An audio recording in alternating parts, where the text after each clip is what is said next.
Way back in May of 2018, I earned my first passive income online from Adsense. $21.29. Fast forward to the calendar year 2020, last December, and I earned $201,548 from 5 different passive revenue sources. And today, I'm going to share with you exactly how I did it.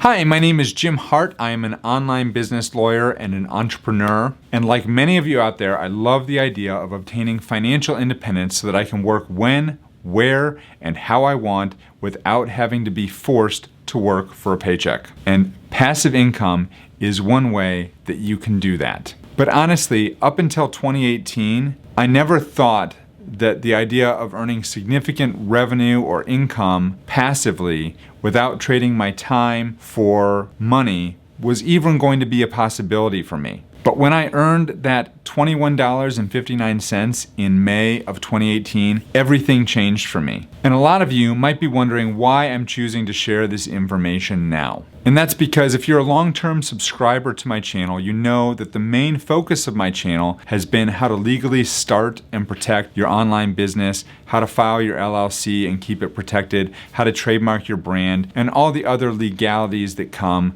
with protecting an online business. The reason I'm choosing to share this information now is twofold. Number one, personal finance and earning passive income online is something that has always been a passion of mine. It's something that I've always enjoyed talking about and learning about and actually trying to put into place in my own life. However, it's also deeply personal and not something that I have actually felt comfortable talking about online in such an open forum like YouTube. Number two, I have learned a great deal and drawn an incredible amount of inspiration from creators that came before me and posted their own personal stories of how they built their online business, how they earn their money online, and everything that surrounds, the way that they've actually built and grown successful businesses. So, in an effort to be completely transparent with you, as well as hold my own self accountable for what I'm doing online, I've decided to start sharing my personal entrepreneurial journey, including some of the numbers behind that journey. Before we go any further, I think it's really important in a video like this to clearly identify what passive income is and what it isn't. And I'm doing this because I received a ton of comments in the last video I posted about passive income, which is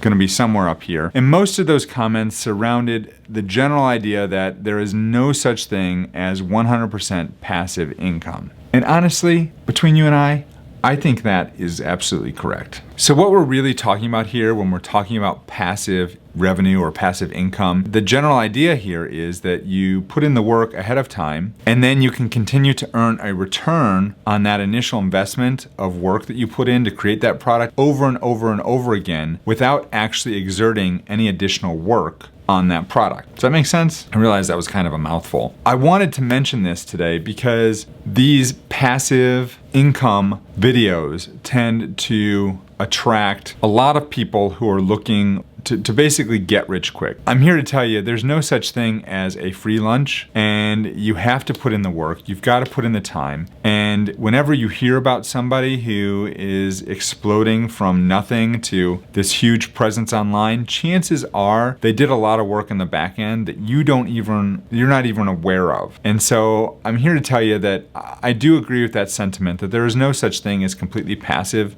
income and that you do have to put in the work. And as you hear my story as I go through this and tell you about how I earned $200,000 in 2020, what you're going to hear is a lot of the work that I did ahead of time to really build up these assets that are continuing to return money to me month in and month out moving forward. Because you see, the reason for this is that the amount of money that you earn is directly tied to the amount of value you provide to the world. The more value you provide, the more you're going to earn. If you're not providing anything of value, you're not going to earn anything. You're not going to have a return on that investment. Does that make sense? Understood? What we're really talking about is the idea of detaching your time from the amount of money you earn. So when you go to a job that pays you $10 an hour, you're capped at $10 an hour. And if you don't work, you don't earn any money. With passive income, you can continue to earn revenue even if you're not working. So that means that you could be vacationing on the beach. That means you could be backpacking through Europe. That means that you could be even sleeping, all the while generating sales and revenue for your business that are going to help support your lifestyle.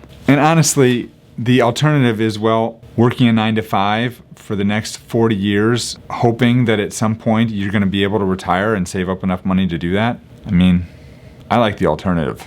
Not that one, the other one, the one where you're in the passive revenue. With that little bit of background in mind, I want to share with you how I went from $0 in passive income in 2018 to over $200,000 in passive income during the calendar year 2020. Now, as I'm going through the variety of methods I used to generate $200,000 in passive income in 2020, there are a couple things that I want you to understand and keep in mind as I'm talking to you about this. First off, this is only the passive income I earned. I also earned fees and revenue for client work in my law firm, which I can directly tie to my YouTube channel. But since that revenue is not what you would call passive, I'm not including it in these numbers. Number two, these are not audited financials, but they are pretty close. I pulled these numbers from 2.5 years of reports that I could find through my Stripe account, PayPal, different sources like that, that actually show the revenue coming in, my YouTube dashboard, places like that. Number three, I think it's always important whenever anyone is giving an income report that they also disclose that there's gonna be expenses. So this is not like net profit for my law firm or from passive revenue.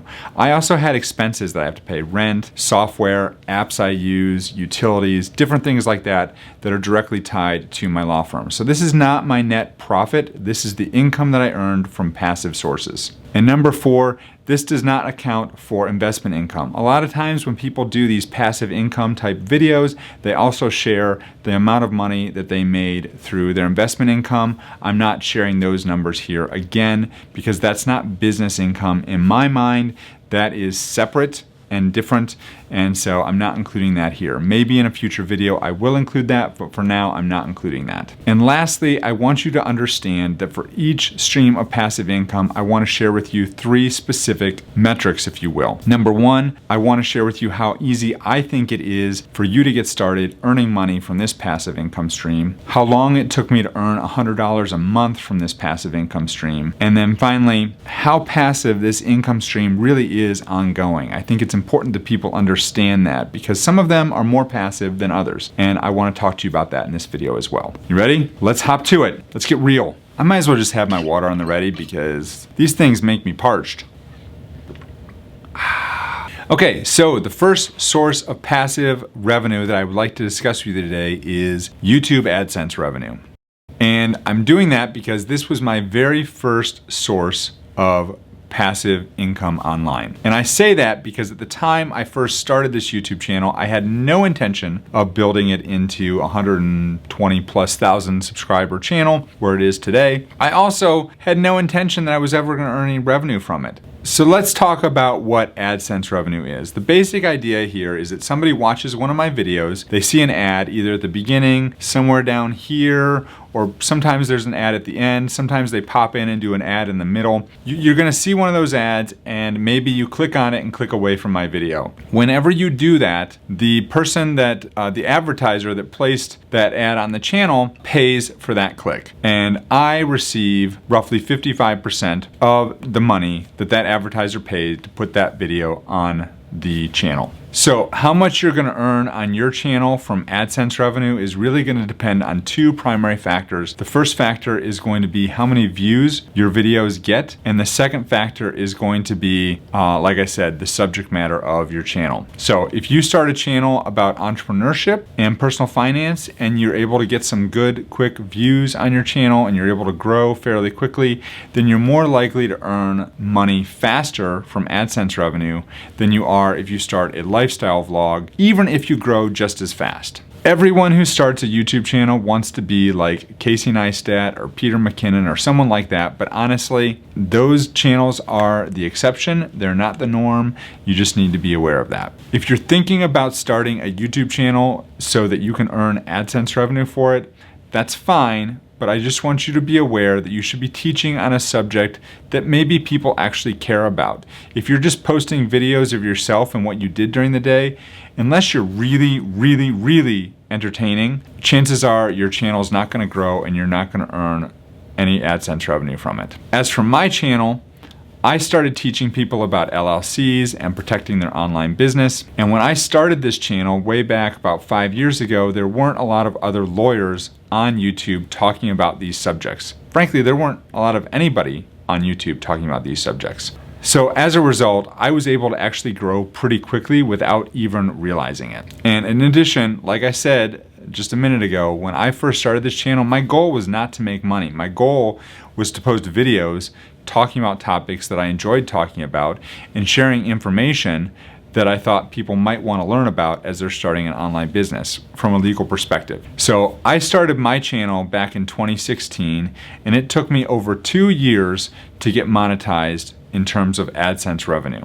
A couple other things you need to know about getting monetized when I say that. To get monetized, you have to have 1,000 subscribers and you have to have 4,000 watch hours in the trailing 12 months. So it took me 52 videos and over 21 months to hit this goal. I went back and looked at my stats, and I could have actually asked to be monetized back in August of 2017. But because my channel was not my primary business focus at the time, it wasn't something that I was working on full time or even really part time at all. I wasn't posting videos back then, and I definitely wasn't looking at my statistics. It took me longer to hit that goal than maybe it would have if I had been posting consistently from when I first started my channel. Now, even though I could have applied for monetization back in 2017, I didn't because, like I said, I wasn't paying attention to my channel. But in early 2018, I started to notice the growth in my channel, and I did go ahead and apply for monetization at that time. My first month,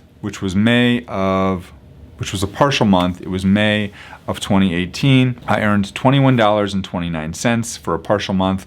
The next month, I earned $109.34, and I haven't dipped below $100 per month since then. And honestly, I've been posting about 1 to 2 times per week for the past about 18 months or so. But before that, I went through long periods where I was not posting at all. So let's go ahead and take a minute and analyze YouTube as a passive income source. The first question I have is it easy to earn passive income from YouTube? And while it is easy to start a channel, I mean, you just go onto YouTube and click the button that says start a channel. To properly fill out that channel, to start adding videos to that channel, to start posting consistently to your channel, all of that takes a good deal of work. It takes me anywhere from 1 to 2 full business days to script out, record, edit, and post a new video to my channel. A lot of you might think, well, that seems like that's a long time. It is a lot of work to post a video to my channel, especially because I've gotten much more intentional about it in recent months. So if your goal is that you want to get monetized on YouTube, then you need to dedicate some real legitimate time and effort to posting content on your channel. And honestly, it would be very easy for this to be a full-time gig if that's what you wanted to do. So it took me about 3 years to get monetized and earn $100 per month in AdSense revenue from my channel. But like I said, this probably could have happened faster if I dedicated more time to it in the earlier years and I hadn't stopped publishing in the middle of all my growth. So I think it goes without saying that once you do get monetized, the work doesn't end at that point, right? You must continue to publish regularly to your channel and put in the work every single week. But keeping in mind that the pure definition of passive income, when you publish a killer video on YouTube that really takes off, does really well, and YouTube picks it up and it gets a lot of views and a lot of traction and can earn a lot of AdSense revenue from it, then the money that you earn for doing that is not tied in any way to the amount of work that you put in publishing the video. I mean, you might have spent an hour or two publishing a video that could produce you thousands and thousands of dollars over the coming months and years. There's videos on my channel that are 2, 3, 4 years old that I'm still earning revenue from today from the work I put in way back then to publish those videos. Let's talk about my results from YouTube. In 2018, from when I first started getting monetized to the end of the year, I earned $1,643. In 2019, I earned $10,445 from AdSense revenue, which works out to about $870 per month. And in 2020, I earned $46,595 from AdSense revenue, which works out to $3,882 per month. So the next revenue source I want to talk to you about is affiliate revenue.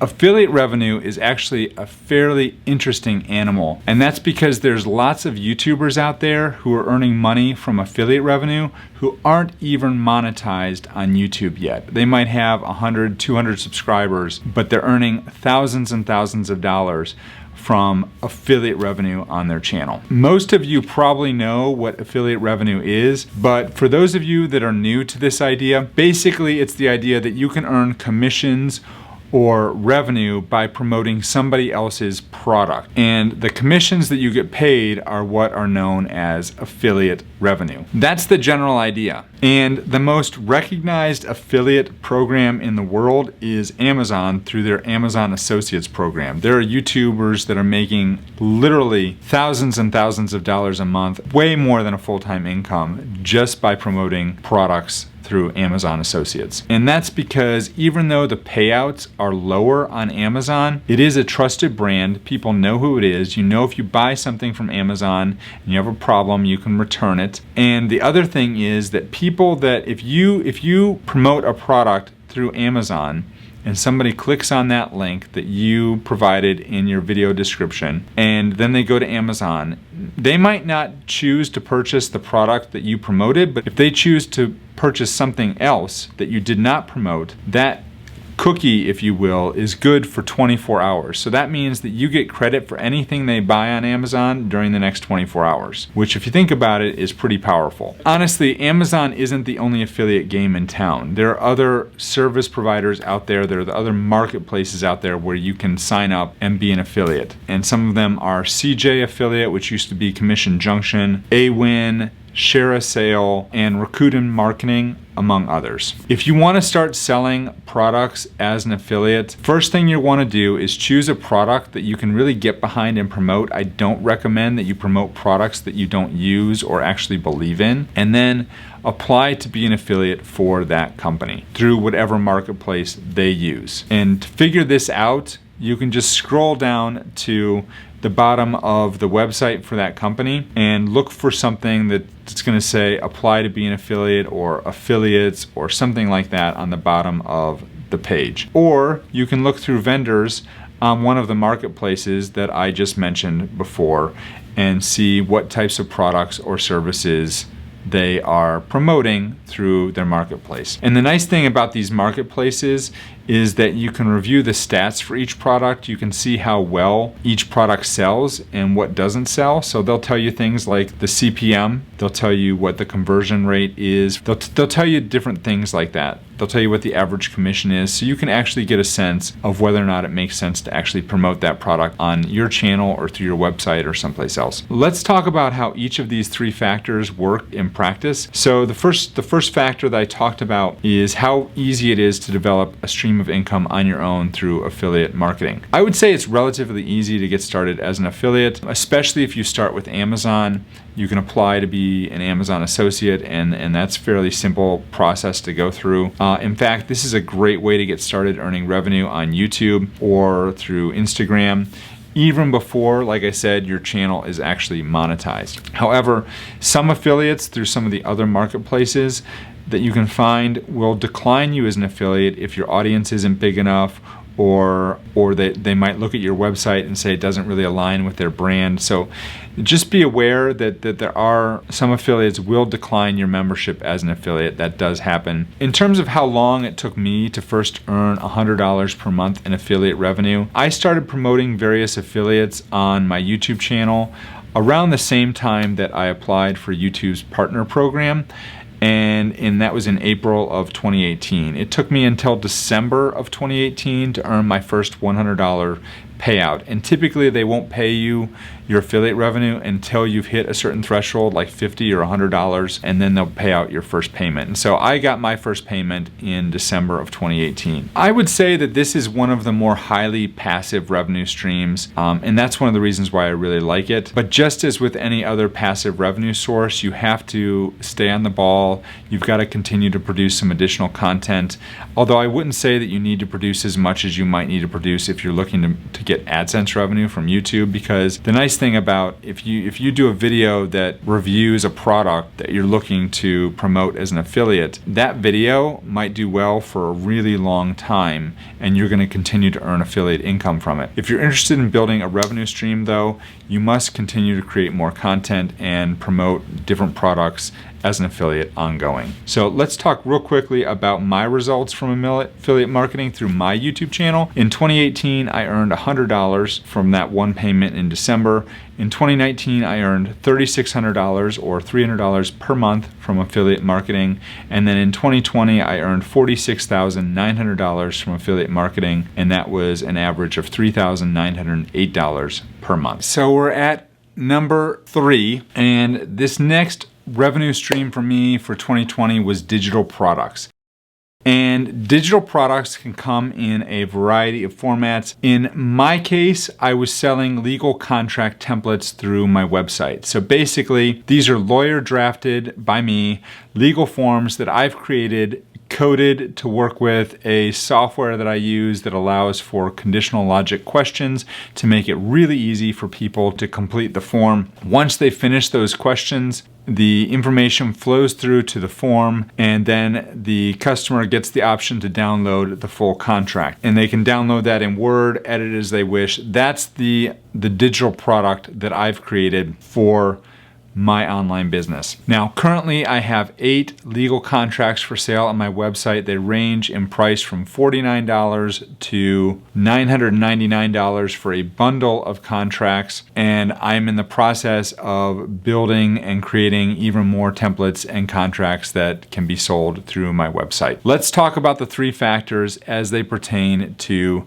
digital products, specifically the legal contracts that I'm selling through my website. And so the first factor is, how easy is it to develop a stream of income like this on your own? Again, I would say it is incredibly easy to get started selling digital products. You may already have a digital product in mind that you would like to sell. People do this on Etsy. They do it through their own website. They do it through Shopify. They do it through WooCommerce. There's a number of different ways to get started selling digital products online. Basically, the idea is you need to create a digital product that people want, and then you have to find a place to host that digital product, put it behind a paywall so that people can pay you, and then the digital product is automatically downloaded and sent to the client. Now, when I first started doing this, I did it with an operating agreement template that I still sell several a week of through the description of my YouTube channel, and I put that operating agreement actually on Gumroad and sold it through that platform. Gumroad makes it really easy to do this. However,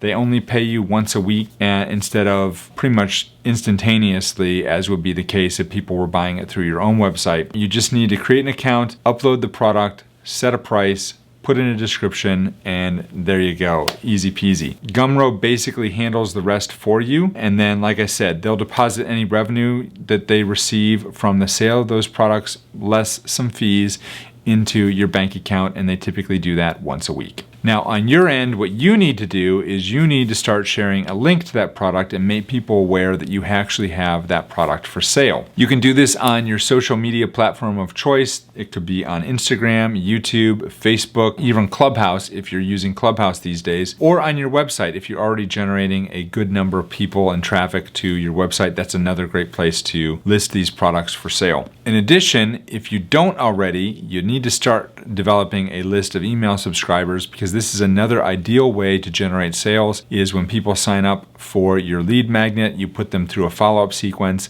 and then inside the follow-up sequence will be a link to purchase your digital product, whatever that might look like for you. I mean, all I've ever done to promote any of my legal contract templates, I haven't done any paid ads at this point for any of those templates. They've all been sold through the description in my YouTube videos or through my email list. And obviously I have traffic to my website, and I have a contract store on my website where people can also peruse and purchase those contracts. So the second question is how long it took me to earn $100 a month for this income. Well, I started selling my first legal contract online in March of 2019. So that's almost a year after I first collected my first passive revenue income check from YouTube. And I reached $100 a month the following month. Now, depending on the price that you're charging for your download and the traffic that you can send to that sales page for your download, this is something where you should be able to generate some revenue fairly quickly. The lower price your offer, the sooner that you're going to be able to see some results from sharing that offer, but you should be able to scale that up fairly quickly once you figure out what you're doing. And this is another place where a lot of people will send people to a smaller offer, a lower priced offer, maybe between $7 and $20. And then on the checkout page for that, people will check out and then they'll be directed to an upsell page for a higher priced offer, and then maybe even another upsell page after that. So that's how a lot of people do this. And those funnels can actually be quite profitable. I have not tried that yet with my business, but that's something I'm definitely looking at. I've seen other service providers that don't necessarily compete with me, but do similar things to what I do. And I've seen them running ads and put people through those type of funnels, and I know they're successful. So that's definitely something that you should want to look at if you're trying to scale up a digital product as the way you're going to make money passively. So, which leads us to the next question of how passive this income thing is actually for selling a digital product. I would say this is actually a fairly highly passive revenue stream, especially after you've created the product. The biggest issue, like I said, is driving traffic to your sales page.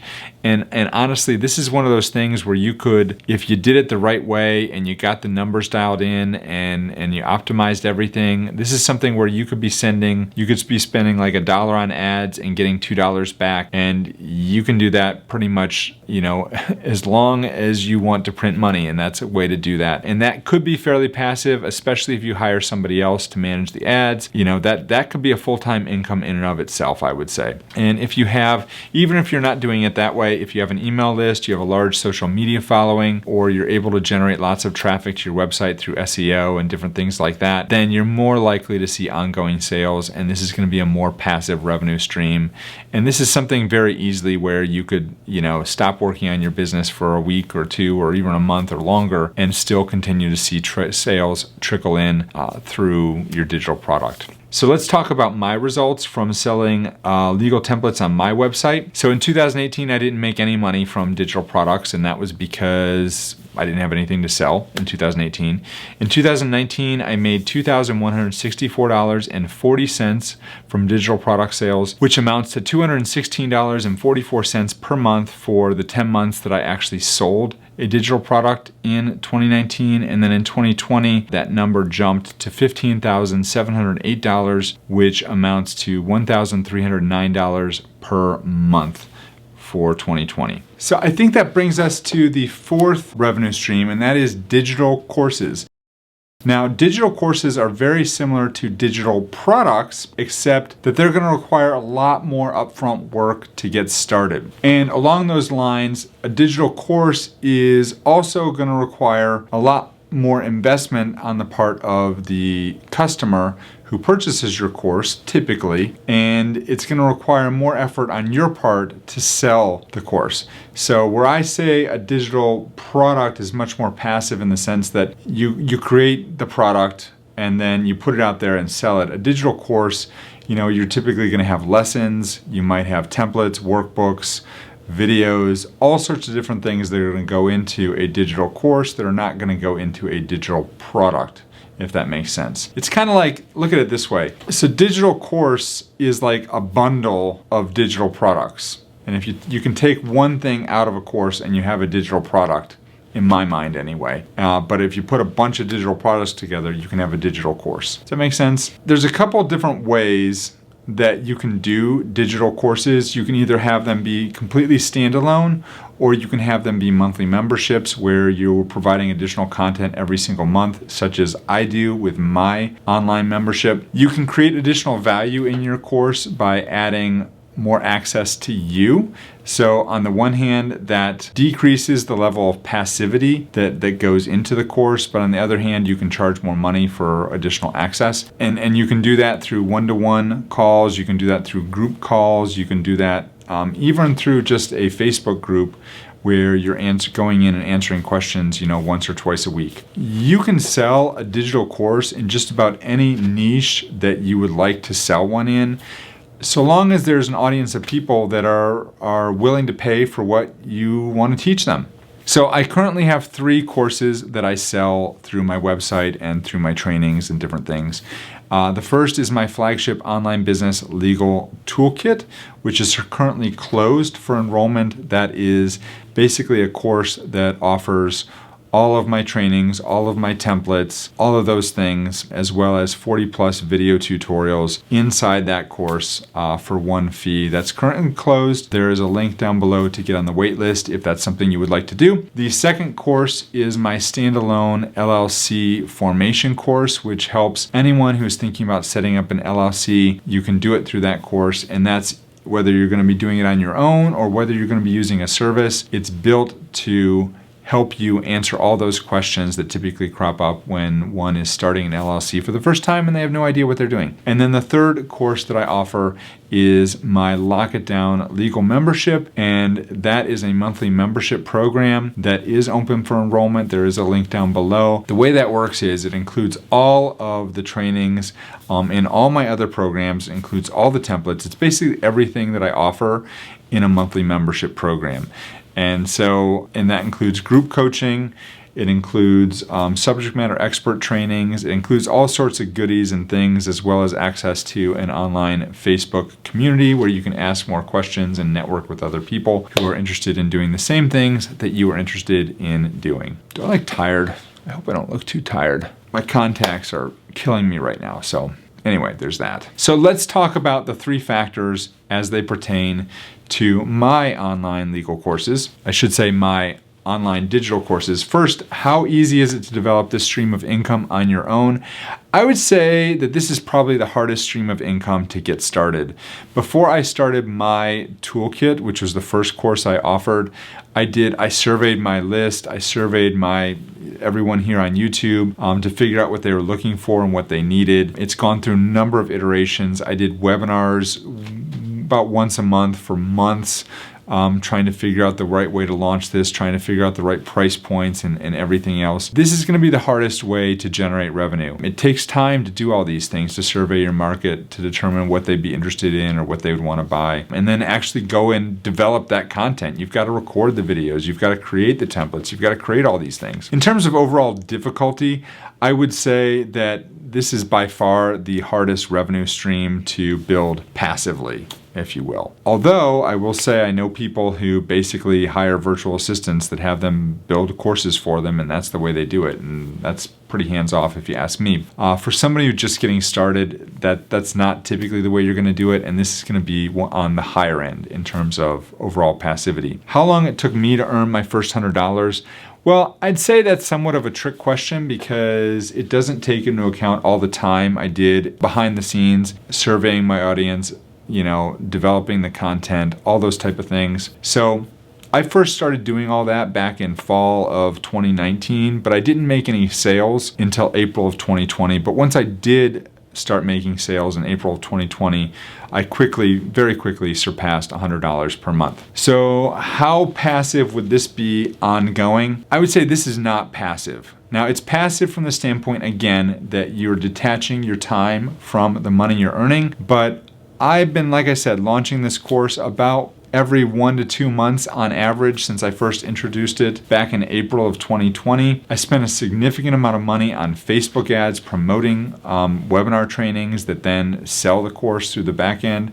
I spent a great deal of time developing the content and conducting the trainings. I do monthly group coaching calls for the initial people that signed up before. Like I said, I've tested all sorts of things with regard to the program. So I think there's this perception in the online business world that you slap a course up, you generate a ton of sales, and then you go retire the good life to the beach somewhere, all while watching the sales continue to roll in. And that's just not, I don't think, accurate. No, That's not true. Creating, launching, promoting, maintaining an online course or digital product as an online course is a lot of work, I'll be honest. Anyone who tells you otherwise is simply trying to, is lying to you, trying to get you to buy into something, a false sense that there's, like I said, you get something for nothing. There's just no such thing as that. So that being said, there are people out there that have a huge audience online, and they can slap together any old course they want, throw it online to their YouTube channel. Because they get 1 million views per video that they slap up there, they're gonna make sales. It's gonna happen. I could name a couple of YouTubers right off the top of my head who I know have hundreds of thousands, millions of subscribers, who are able to create a course and put it on their YouTube channel, and they can get easily $200,000 overnight just by doing that. But that's by virtue of the fact that they have such a huge following. If they had no following at all, they wouldn't be able to do that. I mean, to get to that point, you have to spend hours and hours and hours of time working on your channel, creating content, providing value, doing all these type of things to get your channel to that point where now you can go ahead and slap a course up and see the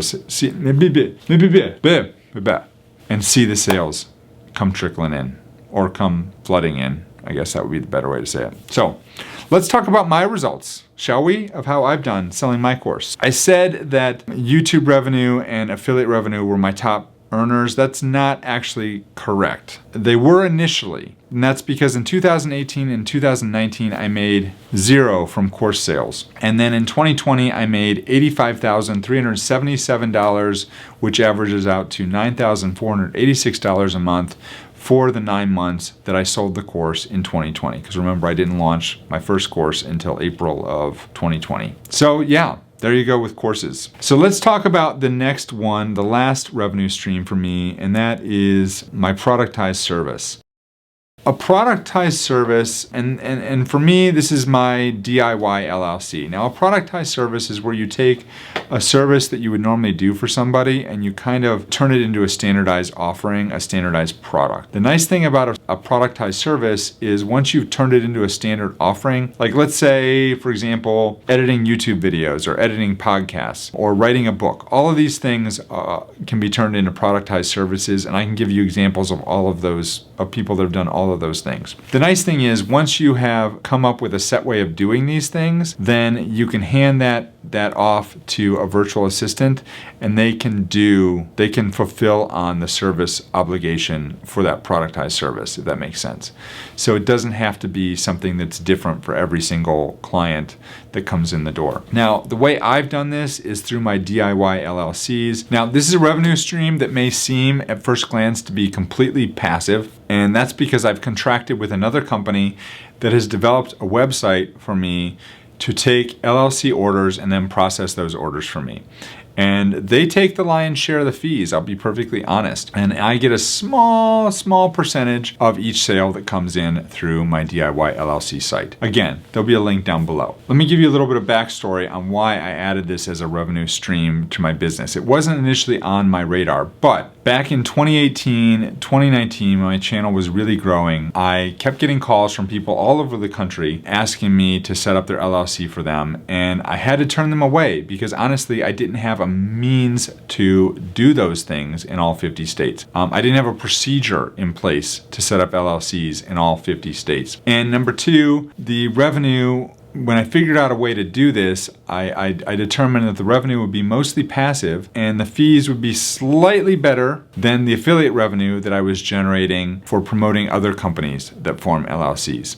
Also, I guess a third factor that went into play for me was the fact that when I did this, I would get the contact information for all of these clients. So I'm mentioning this revenue stream here because it doesn't really fit nicely into any of the other revenue boxes. It's very unique. It's not something that probably any of you could do. You could do other productized services, but you couldn't do DIY LLCs necessarily because this is really limited to lawyers and law firms that use this service. And I consider it a productized service because basically what I've done is I've hired a third party to, I generate traffic to the order form, and then I've hired a third party to go out and fulfill those orders for me. basically is what's going on. So it'd be very similar to someone setting up a website that sold like I said, a setup package for a book or a podcast or a website where they basically agreed to set up that platform for somebody and then produced and edited all the content for you. And instead of them doing all that fulfillment themselves, they hire somebody else to do all the fulfillment and they just take all the orders. Does that make sense? So that's basically what I'm doing, but I'm just doing it with LLCs. That's the revenue stream in a nutshell. Let's talk about the three factors as they pertain to productized services. The first one is, how easy was this to set up? Well, honestly, this was actually pretty easy to set up. I had a phone call with a representative of the company that I work with. I had to do some research and figure out, there were actually 2 or 3 companies I was looking at. I chose the one I chose and they could do it. And it was seamless. So it took about a week, I would say, to build out the website and set up all the proper protocols there connected to my Stripe account and different things of that sort. And so it was actually fairly easy to set up. If this is something that you want to do, it might not be quite as easy, and that's because you could either find a service that does what you want to do and then kind of white label that. In other words, they set everything up for you and then you're selling under your brand name, which is basically what I'm doing. Or you could build out all the processes and procedures on your own and then hire an assistant or a virtual assistant, someone like that, to fulfill all the orders for you. That would be the other way to do it. And you could do that through a Shopify or a WooCommerce or something like that. Any way you can collect credit card information and collect the orders, you should be able to do this. But honestly, hiring help to fulfill it for you and doing it that way is going to be a lot harder than just finding a third party that would actually do the service for you if you generated the deal flow. So how long did it take me to earn $100? Okay, again, just as with the other revenue streams that I've talked about so far, this is going to depend in large part on the amount of people in your audience. So if you've got a big email list, you've got a big social media following, then this is something that's going to happen faster than if you don't have any of those things. The bigger your audience, the more sales you're going to generate. That's just honestly how online business works. For me personally, the first month I did this, the first month I launched this program was in about 2 years ago in June of 2019.